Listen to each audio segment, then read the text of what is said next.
Here we go. All right, so let's start the way that we normally would start. We would start by talking about Pastor Stephen Davis.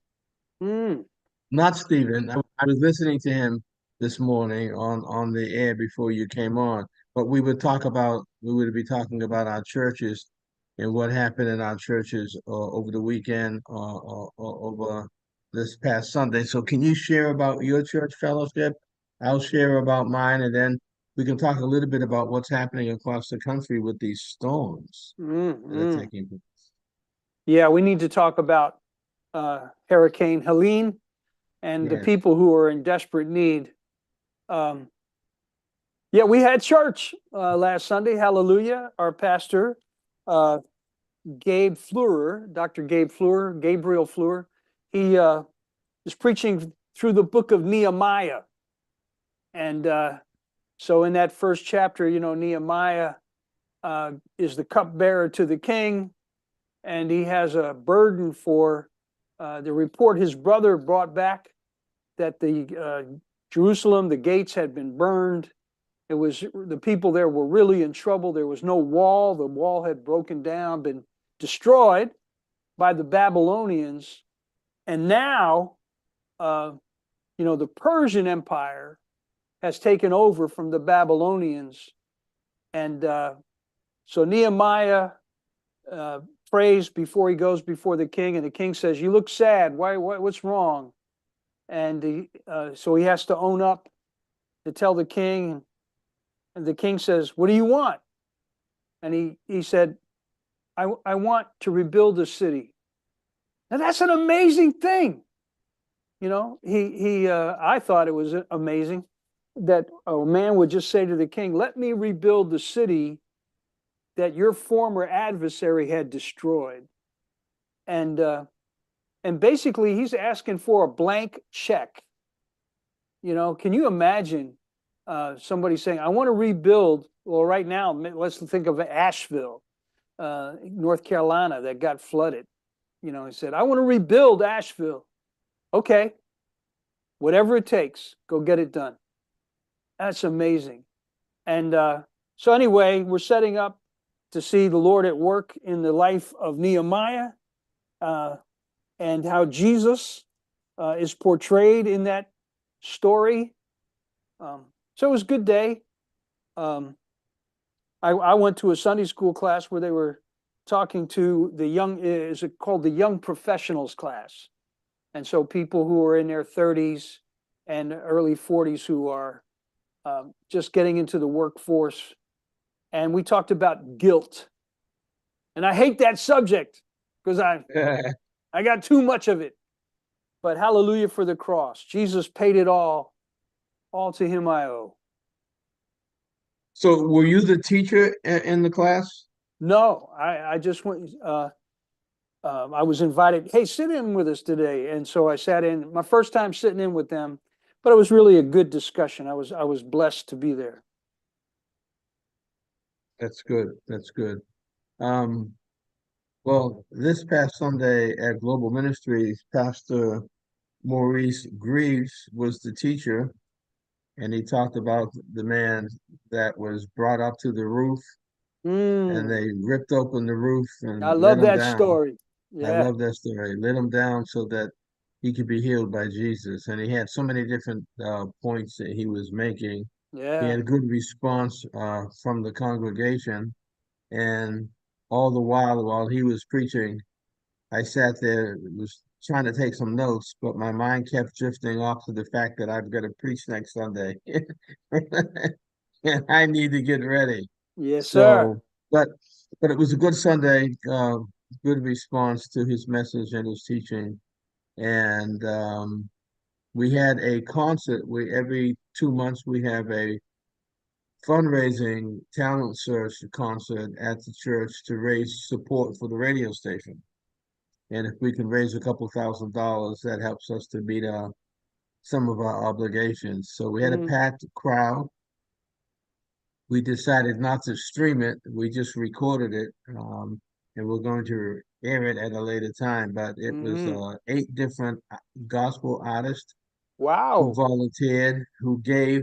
This is our fourth one. Each concert, we have 8 artists who give their time to us for free. Thank And when God for it's that. time for us to collect the offering, even the artists get up and give money to help Oh, keep the radio I'm station glad I going. wasn't there. We'll still take yours by Cash App. But it was a really, really, really good time. A lot of us Monday, we usually meet every Monday in planning the next concert or and debriefing what happened, but we were so wiped out last night. Everybody told me they could not, but everybody volunteered. There were 17 people who Mm. every month we meet every single Monday night at 7 p.m.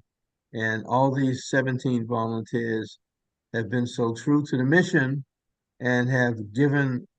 I could see the mustache kind of pull on this side now that you brought it to my attention. Can I cut this off and send it to That's right. We both That's did the right. same thing. Can I send this to you to put No, on? no, Oh, okay, please okay. don't. So to have 17 people committed to something like this, everybody has Now, what a do they role. do on Monday night? Monday night we just meet. Every Monday night we meet and we plan for the next concert and Ah, and usually after the concert on Sunday, that Monday we meet to debrief. We debrief while it's fresh, but none of the team members were able to. They were just sleeping all day and wiped out. But it's a good team, and it's helping to keep the radio station afloat. And I thank God praise God for that. for Oh, their yeah. time. So we had a powerful message. People stayed over. So a Mm, lot of people didn't go home after the service. They just stayed there until 6 o'clock for the mm, concert. And mm. it was really funny. People came in slow. They were coming in at 6 o'clock, but they filled the sanctuary, and we were blessed. I'm used to seeing people come in an hour ahead of time or 30 Hmm. minutes ahead of time, but they came in at 6. I said, Lord, where are they? Where are they? And they poured down. They just Mm, came in. mm. So let's go to the hurricane, and I have friends, a lot of friends who are in North Carolina. And people that used to attend this church remigrated back to the South. And Yeah, I yeah. was sending the text out asking if people were okay. Most of the people that responded said that they were okay. They were on the other side Mm. of North Carolina when this happened. But do you have any uh, church members, former church members who were in North Carolina that you had to check up on? Our denomination has quite a few churches up there in the Asheville area. Okay, And in fact, our denominational camp is just about an hour south or less in the mountains. And for a lot of people who don't know that the terrain of that territory, Western North Carolina is very mountainous, and okay, it comes right up against the Smoky Mountains in Tennessee. And so it's really the same Appalachia mountains. Tennessee, it's called the Smokies. And in Western North Carolina, uh, those towns are tough to get to even when the roads are good. yeah, But several bridges were wiped out. Most of the roads were blocked. Um, the Broad River, the French River, there's several smaller rivers, and they just were overwhelmed. And so it knocked down trees. I It saw that. lifted up houses off their foundations, floated them down the river right into some of these bridges, and the dams were overflowing. We have two dams here in Tennessee, in eastern Tennessee. They were afraid were going to fail, and so they Yeah, were warning the people downstream, evacuate, get out of the way. In God's mercy, those dams have not failed. But Newport, Tennessee was just overrun. And there are two interstates in Tennessee that go into North Carolina. One is Interstate 40, and Interstate 40 was overwhelmed by the river, and you can't get into North Carolina that way. And then from northeast Tennessee, there's an interstate that comes down. It's Interstate 26 from Johnson City, and that interstate was overwhelmed. And so both of the main interstates into that part of North Carolina are unusable. And Interstate 40, by the way, this happens to us once every 5-7 years. Interstate 40 gets covered over by a mountain landslide or a flood, and it will take months to clean it up, to get all the boulders off of it, and to rebuild the road. But that means that everything that's going to come into Western North Carolina now has to come in through South Carolina pretty much. And again, it's a hard place to get to. You can't, if you want to imagine yourself to be a pioneer like Daniel Boone, going into the mountains when there are no highways, it took a long time to get through those mountains. And they're very, I mean, some of them are really steep. And they're not huge like the Rockies, like our highest mountain, maybe 6,000 feet. But that's still pretty high for you folks at sea level. It's just kind of amazing. So those people are without roads to get supplies in. They're out of water because the water systems broke down. They're out of food because you can't get supplies in. The cell towers were destroyed, so they can't call out. The hospitals were overwhelmed. Yeah. So they're having to use a lot of helicopters to bring relief. And thank God the Christians are mobilizing. So I know that we will be sending lots of volunteers up, a lot of chainsaw work, a lot of shoveling work. I don't know if you've ever worked on a disaster team after a flood, but when you go into a house after a flood, you walk in that door and you realize the water went all the way up to the ceiling. Mm. That means that all of the sheetrock and plaster has to be ripped out because it will turn moldy. You can't live in there. So you go into a house, if it's still on its foundation, you go in and you rip out everything you can rip out, and all the furniture is ruined. Everything you put outside until the dump truck comes, and then you need a team to come in and totally plaster or re-sheetrock your house. Often that means rewiring it. I mean, this is very expensive. And so anyway, that's just described. I've had to do that some down in Louisiana after Hurricane Andrew. It is nasty, mucky work. I've only been to one disaster area. I believe it was up in New Hampshire, and it was a fire. And it was the first fire that I ever fought with a team of people for a couple of days. No, it was in Lenox, Massachusetts. It's where I went to school. It was in Lenox, and a lot of the students went to help fight that fire.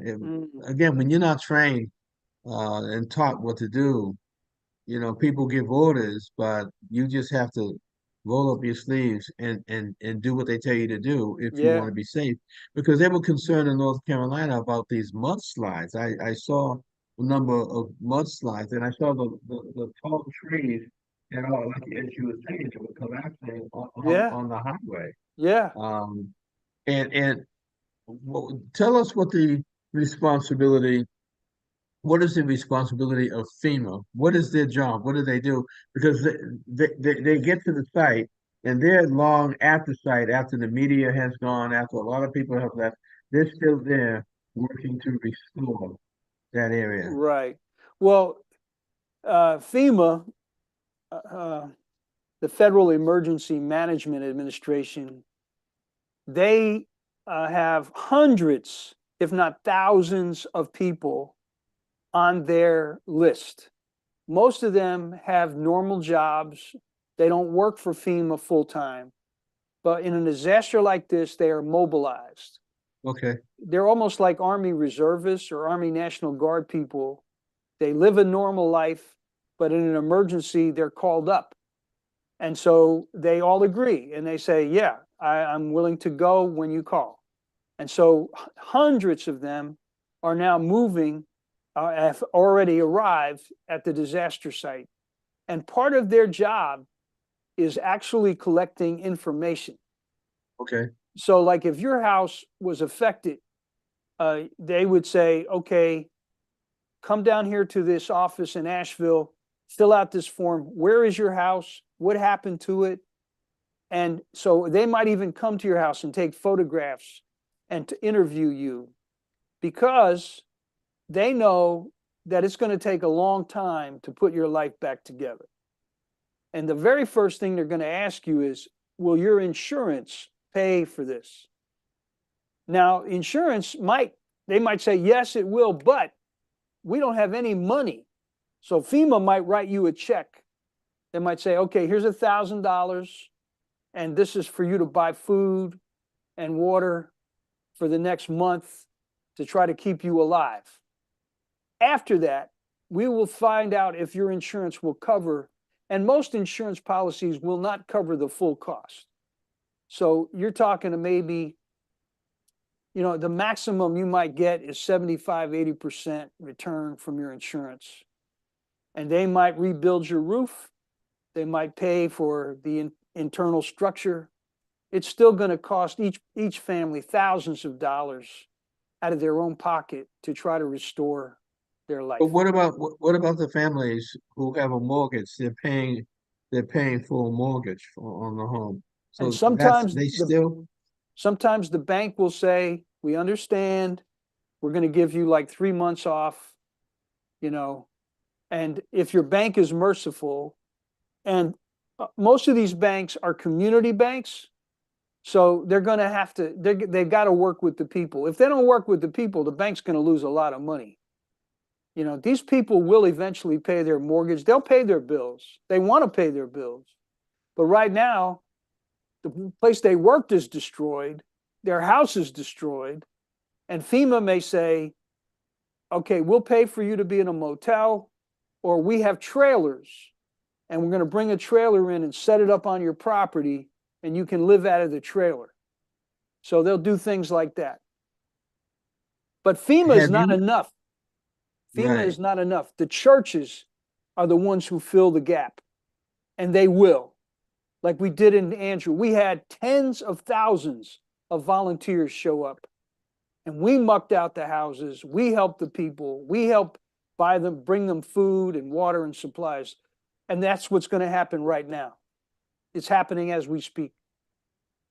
And again, when you say church, you're focusing on your particular denomination because you No, know what they're doing. it's much bigger. The Southern Baptists will turn out strong, but Hmm. almost every denomination has a disaster response organization.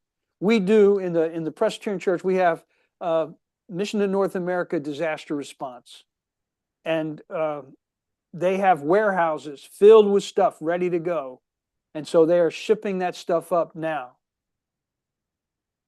Thank God. We didn't used to have it, but years ago, I was involved in trying to help create it, and we got a guy hired. His name is Arkley Hooten, Oh Lord. and he's from East Tennessee. Pray for Arkley Hooten. Pray that God would bless him, because he's head of this massive organization to mobilize volunteers and bring all these supplies to the disaster, both in Florida, Georgia, North Carolina, South Carolina. That's a lot of diversity of people. For example, the National Guard gets involved Oh too, yeah, correct? oh yeah.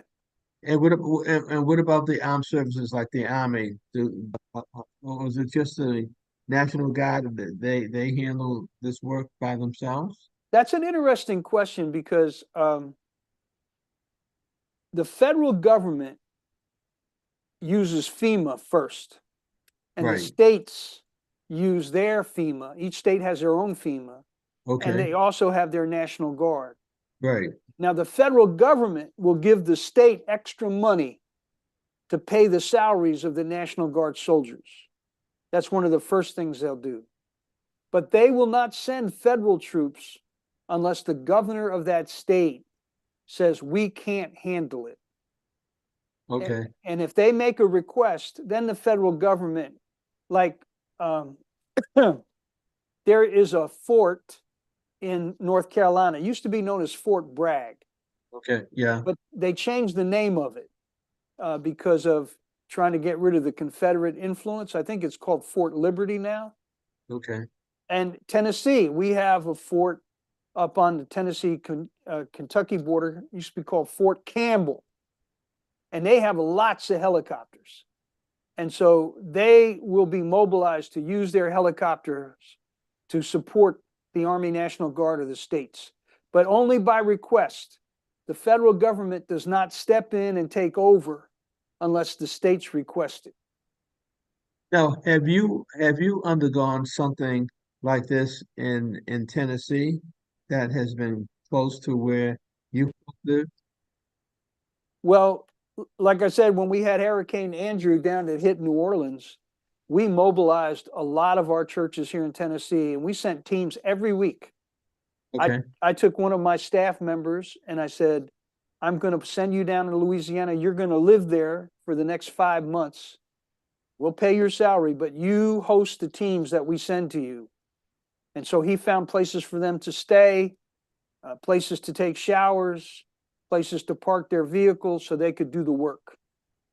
And so, yeah, we've done it. And we'll, as God gives us strength, we're going to do it again. I just was talking to our head of missions. And so we're going to make an appeal to our own church to match what, we're going to give a gift from our missions funds, but we'll ask the people of the church, can you match this money?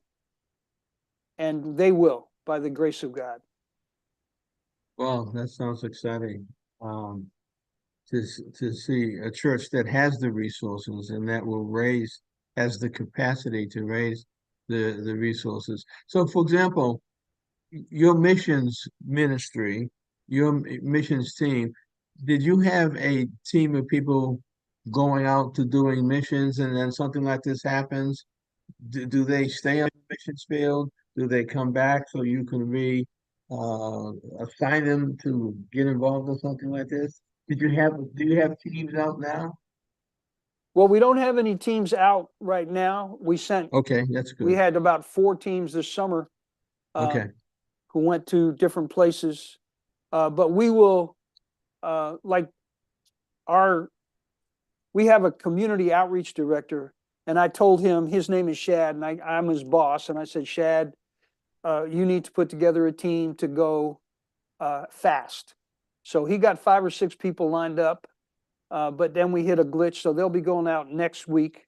okay, And, he said, how many of you can use a chainsaw?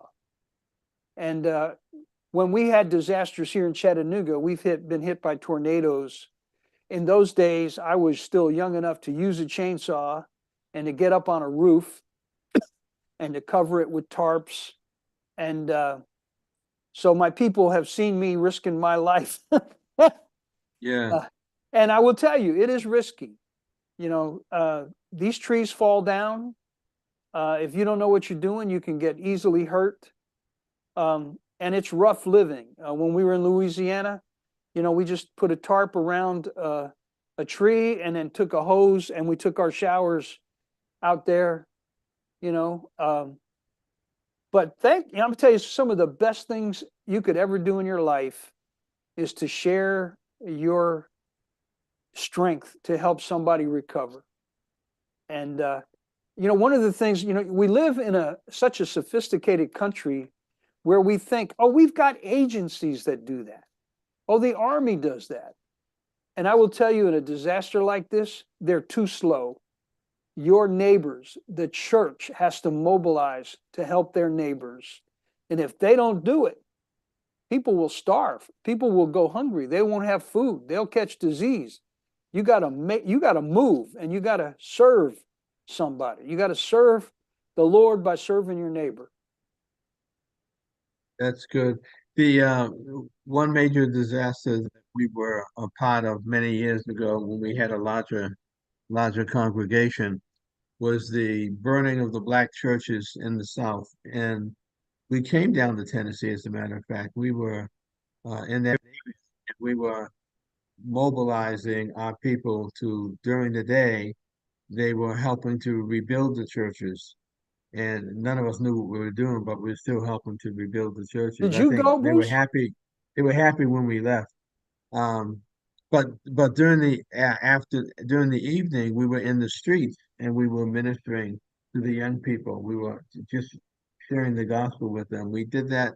We came down. We combined. That's what we did. We combined with a suburban church, a suburban mega church, and we brought the teams down. And we did it. We went down three separate times. It was a tremendous team builder for our church fellowship. It helped us to understand what our role was than just being church members. And it sounds to me that you've done this with your other city. You've done it with them, and just you have the experience to mobilize the team that you're mobilizing. So you got five people that are going down, huh? Yeah, that's our first team, but we'll be sending a lot of teams. And remember that burned churches in West Tennessee. One of the weeks, you guys from Boston were with our team from New City. Mhm. We had a reporter there from the Boston Globe. Yes, yes. What's his name? Eugene from the Coalition. Eugene Rivers. He was there that week. And lo and behold, Bill Clinton and Al Gore showed up that week. Oh, okay. So we have a picture in our church directory of the president and vice president with all of our people on the team helping rebuild those churches. That was a phenomenal time. Again, we didn't know what we were doing, and some of the churches were almost all built by the time we came down. Yeah, We we couldn't do noticed that anything. about the people from Boston. Did the news media say uh, this church over here, this was rebuilt by the people from Boston? We need a new team to come down and rebuild them again. I preached at one of the churches on a Sunday morning, and after I preached, the pastor, who was really up there in age, asked me if I would consider relocating and coming down and taking over his church. I said no. I said no. You have Randy Nabors. You have Pastor Randy See. Nabors. He's enough. That's Oh all you my need is goodness. him, and you're okay. Oh But man. that was the first time that a pastor ever asked me to, without even knowing me or my wife or my family, we want you to come down. And I Mm. said, and that was at the time when I was still serving as the clerk of Yeah. the juvenile court. Yeah. Now we have 30 something more days. Can you believe the way that the media and people are counting down the days toward the election? I have never seen this type of not scrutiny, but intense focus on a presidential election. Again, I had asked you about your congregation. Is it still kind of low key? The people aren't really talking about it. Uh, It's a challenging people to vote, to register and vote. Well, I would say a church like this, most of all of our people are registered. Okay. Um, this is a very middle class, predominantly white church. And so they are very astute about their politics and they make sure they're registered and they will vote.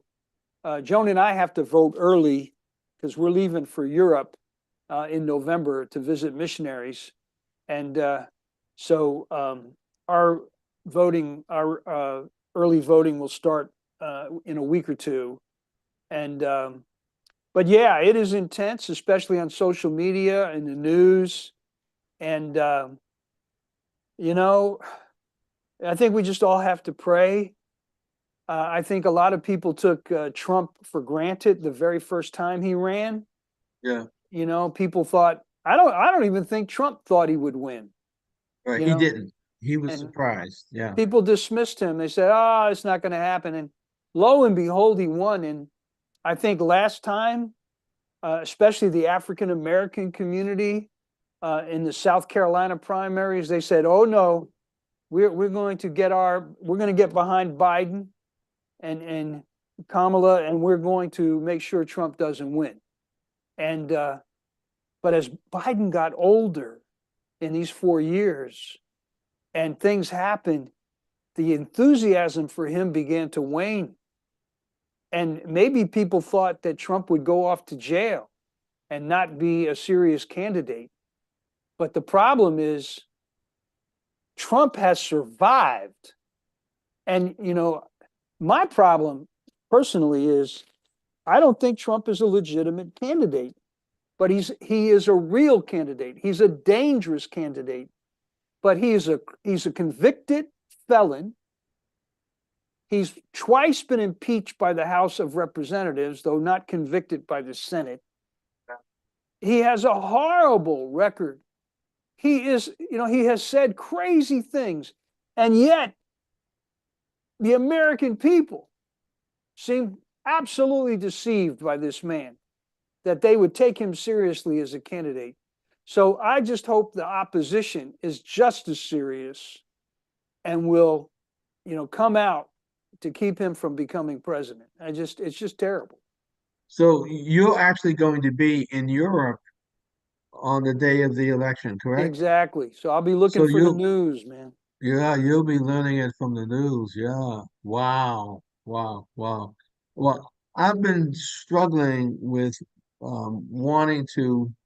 I remember during the COVID crisis, we had a day of just praying. We had pastors and Christians from around the country calling into the station and praying. And I'd like to do the same thing for the election, but I can't pull it together yet. I'm trying to figure out how to make this happen. There's so many people are so focused on mobilizing the cities and towns in Boston and across the country that they're not thinking about maybe we need to just pray. Oh, Maybe on the eve of the election we need to pray. man, you ought to So call for a day of fasting and prayer. right, right, right.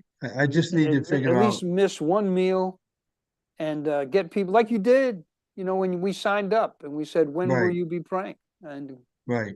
Was that the time that I think we actually did it on Zoom. I think when Zoom was out. yeah, I said, Randy, you haven't cut your hair in a couple months. What's going on here? You could take your hands and just go right through your hair. yeah. It's amazing. It's amazing. It's I was amazing. hoping my wife would do that, but she didn't. No, she didn't. As a matter of fact, your wife is doing this. Said, hey, You baby, needed one of please those. run your hands through my hair. You're turning red. You're turning red. So t tell me a little bit more. Tell us a little bit more about the trip to Europe. I don't know if Oh, you can see that. I can see it. That's when my hair was long. I got my driver's license. Well, it's going to live forever on your license. You should have had your hair cut before you did that. Tell us more about where specifically in Europe will you be going, and what are who are the missionaries that you're going to be seeing? Well, Joan and I will leave about November 5th, and we're going to go to Germany first. And we're going to fly into the city of Munich to see a missionary couple that's there. David, he's actually the head of missions for Europe for our denomination. Then we will take the train to Leipzig to visit a German church planter in the city Oh, of Leipzig.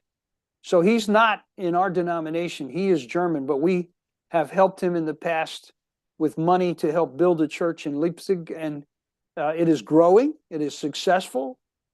Then we will go visit missionaries that we support in Prague. We'll take the train to Prague in the Czech Republic. And the city of Prague is both a very old city and a city that at one time was ruled by the communists. And it's really funny when you go to Europe, you can see the architecture and you can yeah. look at old Prague, beautiful culture. And then you see the buildings that the communists built, and they're ugly, ugly apartment buildings, very drab. And you go, wow, it's really amazing to see the culture exhibited that way. Then we will take the train back to Munich and fly to Madrid in Spain. And we will take the train up to the north of Spain to visit some Wycliffe Bible translators. They work both in Spain and in Africa, and they're trying to finish up the Bible in a language um, uh, from one of the tribes in Africa that does not yet have the Bible in their own language. And then we will come back to Madrid, visit one of our missionaries there, a young man who's doing music ministry. Then we'll fly to Naples in Italy, and we'll get picked up by Santo Garofalo, who was pastoring a church in Atlantic City. He's ethnically Italian. He grew up in New Jersey. So he started getting back in touch with his cousins in Italy, and he started studying Italian. And he said, I think God wants me to go be a missionary in Italy. And so he and his wife, Mary Ellen, are there down by Salerno, and we'll be spending a week or two with them. They are deep, good friends of ours, but they are working with a church plant in Italy. And at the end of it, we're going to take a week's vacation. And Joan and I are going to go on a cruise in the Western Mediterranean. We'll be visiting Italy, France, Spain, Sicily, and back to Rome. Then we'll fly home. So we should get, Lord willing, we'll get home on the 29th of November. You're gone for the entire month. Yep. So as far as all going to see all these different missionaries, do you have a person traveling with you who's going to help you find the right trains, right planes, and all of that? Or are you two negotiating that on your own? Joan. Are you serious? In fact, I hope she'll carry all the luggage, you know. Well, we don't want that to happen, but what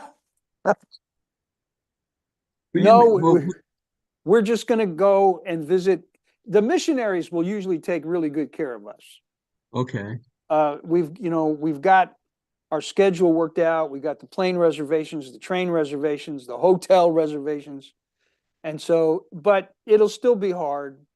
We're getting older, and it is harder to go from train station to hotel to plane, So we're going to be pretty worn out. We'll need the cruise at the end, I'm sure. Yeah. Whose idea was it to take the cruise after the trips to the missionaries? Jones, So my was it in her mind, we're going to need a place to recuperate? Is that where that came from?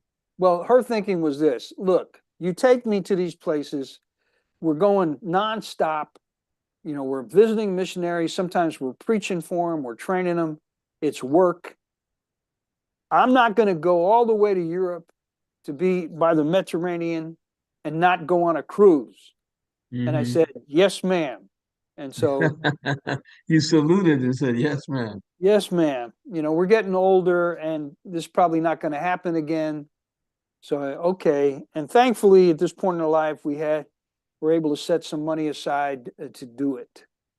So it'll be our cost, not the cost of the church or the Sure, missionaries. sure, sure. One of the things that I was thinking about and praying about, trying to process in my mind as I lead this pastoral search, not search, pastoral study group at the church, is what am I going to do when this is over? And in the back of my mind, before I had this medical thing happen to me, Mm. I was looking to try to figure out what kind of a job can I find that I really want to do, something that's different. And most of the people who are talking with me are saying, you should not be looking for a job. You're not going to be happy in a 9 to 5. They said, you need to start consulting. And I had never thought about Consulting, and they said your calling card is you finally finishing your book so that Mm. they can, so that they can, the people who do not know you could see who you are and the reason why they would even consider you as a consultant. Is that what you actually did, made yourself available as a consultant before you took on the denominational leadership role that you had? Or did you slide right into that denominational leadership assignment? Well, I've always kind of been a consultant, even before I stepped down from my church. Okay. I just never charged consultant fees. And hey, did you ever know Richard Farmer? I know the name and I knew the person, but not well. And he just passed away a couple Oh, of weeks ago. okay. And he had preached at a church in Atlanta. Elward Ellis had been their pastor, and then Elward died. Then they called Richard Farmer to become their pastor. And so he served there for quite a few years. And he stepped down last year to Okay. retire. And Okay. within a year, he passed away. But while he was retired, he put out a word. I was gonna say, why are you telling me this story? Because he He stepped down put, and he passed away, is what I heard. What are you trying to say? Okay, go ahead, finish the story. but my point was going to be, he put out on Facebook, if you would like me to come and consult with you as a pastor for $5,000, I will come and spend a weekend with you. And I said, whoa, I Wow. don't know. I don't know if he got any takers, but he said, if you want my experience and my consultation, this is what it'll cost you. Um, Wow. I don't know if he certainly didn't get to do it very much because he passed away. Um, but, if you can be a consultant and there are people who will pay you, you can make a good living at it. For me, I've never tried to use my experience to make money.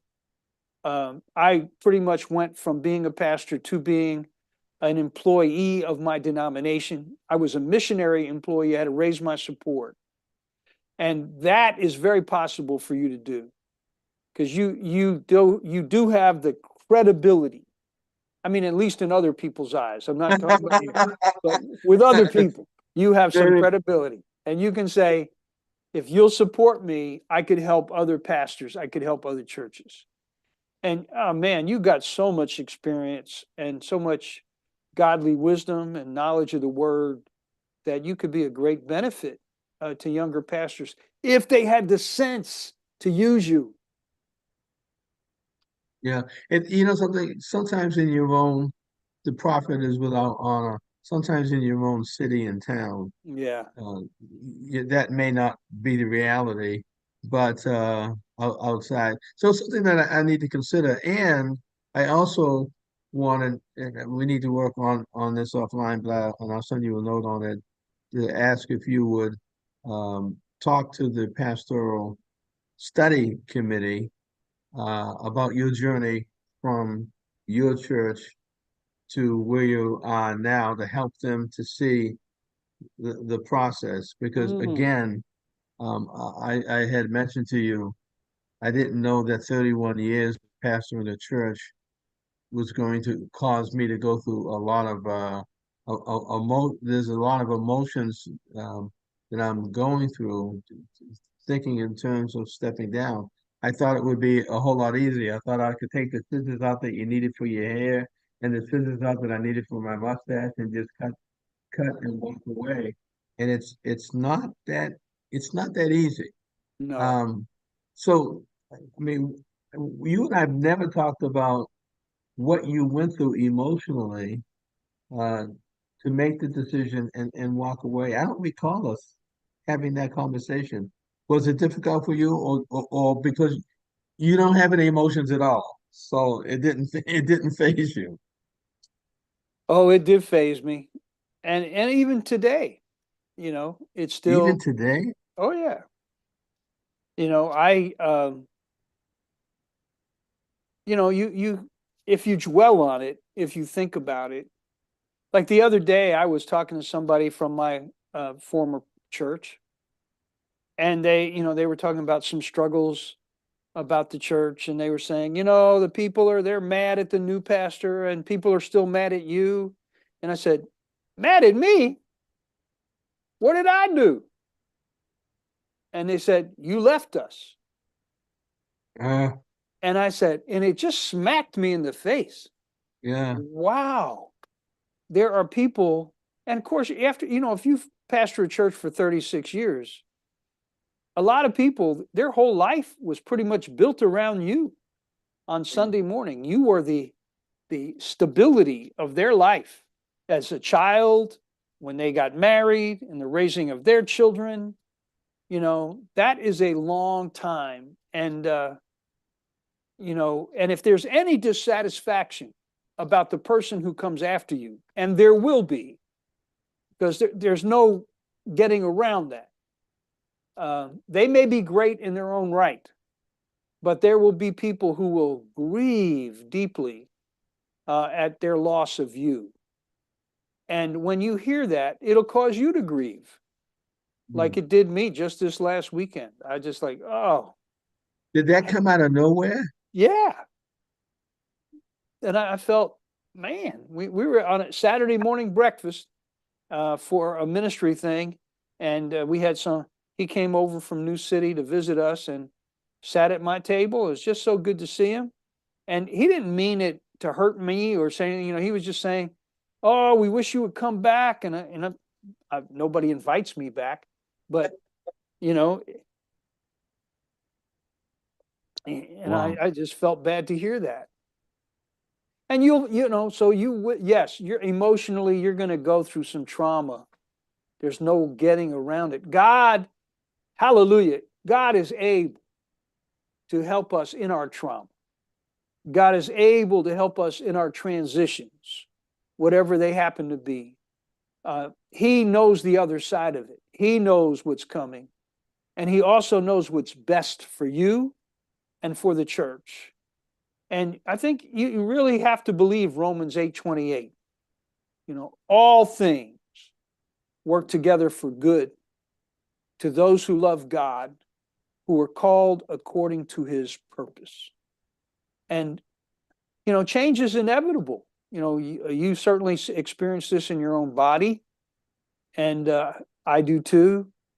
And it changes our relationships with our spouse, with our children, with our vocations, oh man. And, our hope is not, our hope is not that the next move will be better. Our hope is in the Lord God himself. What is the Lord saying to us, and Yeah. how do we respond to the call and leave that other stuff alone? But you've got to stay focused. I'm trying to stay focused on the positive because I go all the way back to my resigning as the clerk magistrate at Boston Juvenile Court, Yeah. and it that emotion getting all mixed up in this decision that I'm trying to make. And then my leaving 12th Baptist Church, all of that emotion is getting all tied up. So I've got the emotion of leaving the church, 12th Baptist, leaving the courthouse, all intertwined in trying to make this, not trying to make it, in making this decision. So again, your relationship and your guidance during this next period in my life is going to really be important. And $5,000 you said you charged for? That's what Richard Farmer was going to charge. What did he die from? What was the circumstance? Do you I don't know? know. I don't know. But How I soon do after? know this. He was really a good man. He was an extremely Yeah, talented man. He was a musician. He was a scholar. He was a preacher, and people dearly loved him. And so sometimes, you don't get to make a decision. yeah, God makes it for you. yeah, yeah. I took the presentation that comes on before we're on, where people can watch and see that we're coming on at a certain time. And I typed today, Pastor Stephen Davis, we honor you. And I just left that in the midst of our credits Mm. so that people will remember Stephen. And it was amazing when Stephen transitioned that there were people who were not Christian believers who listened to the three young men who were extending their condolences to me for the loss of Stephen. That Mm. really, really touched my life that Stephen had that impact on people that he never knew, Yeah. but people who listened to the three of us Mm. and were touched and blessed by the three of us. Yeah. We have 2 minutes to go. So again, you leave on what's the date that you're leaving? Fifth. November 5th. Man, how are we gonna stay connected? Well, Europe is ahead of us. So I will be calling you on Zoom in the afternoon from Europe. Okay. Okay. And so it should not be that hard. Okay. That's gonna be nice because if if you are in a hotel, obviously with your laptop, you'll be able to pick up Yeah. the internet. But if you have your phone, you can be at a particular place outside Right. and be showing us some of what you see, or maybe we could do something while you're walking Ah, and and showing us parts that'll of the cost places you. that you're going to be. That would be exciting. That'll cost you. I mean, I'm not going to be Oh, a tour guide for nothing. listen, Richard. Something. When I was thinking about this yesterday, the consultant, I said to myself, I've never charged for anything like this before. I don't do that. That will Mm. be very hard for